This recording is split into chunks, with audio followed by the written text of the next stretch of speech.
Thank you very much for joining in. My name is Stanley Azindokwe. I'm recording for Learn Around. Right, so today we'll be looking at how to the intricacies behind the known folder move for OneDrive for Business. Right, this feature would be looking at how to back up your documents, pictures, and desktop contents to your OneDrive account, right? So first things first, right? I think from my own personal opinion, I think OneDrive was meant for Windows 10, right? The low cloud, the complete cloud scenario, and low storage for devices.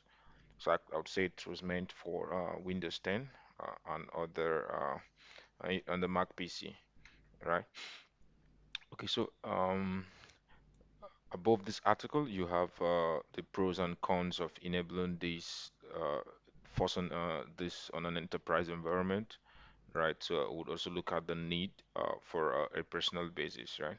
So first things first, I'd want to sync my OneDrive for Business account, right? That's so you have to have the sync enabled for that to work, right? Your OneDrive for Business account has to be connected to the machine where you're trying to connect to, right? So let me just sign in real quick.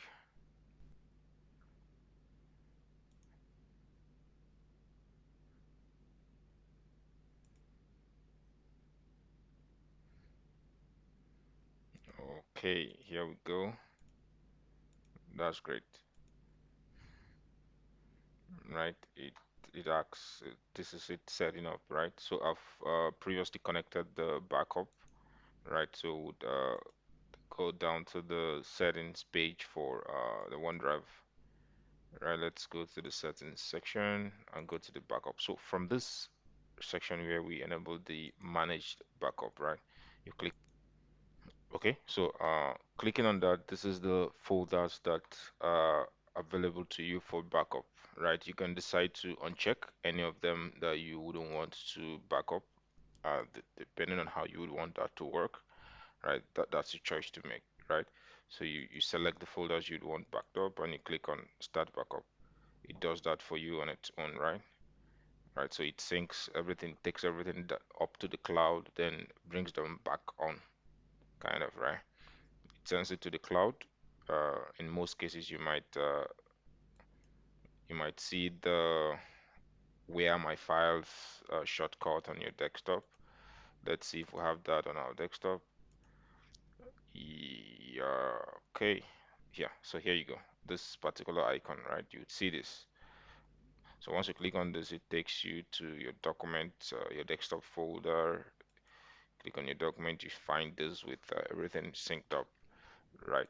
So the main purpose of this video is to because there are there are uh, disadvantages to this, right? The disadvantage is for power users, for knowledge users that have a whole lot of files due to the file type limitations where you have in OneDrive for Business, right? There are file limitation, right?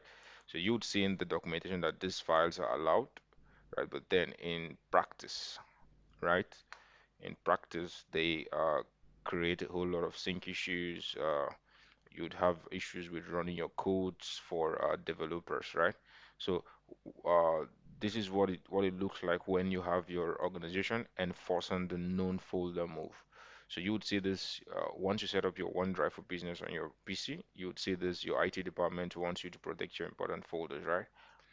And there's usually no exception for unchecking, right? There's no exception for unchecking. So this is the I'll add those links to the description on this on the video and on the blog post too, right? So these are the links. These are the ways to enable this using a group policy, right? When the IT admin does this, right, you get redirected, right? You get redirected to do this. and you don't have a way of backing out of this, right? So it's quite necessary, it's quite important that end users are advised, end users are trained on the limitations and the best use case for each of these features, right? The best scenario I would give is give users the opportunity to do this themselves and train them on how to go about this, right? Thank you very much for dropping in.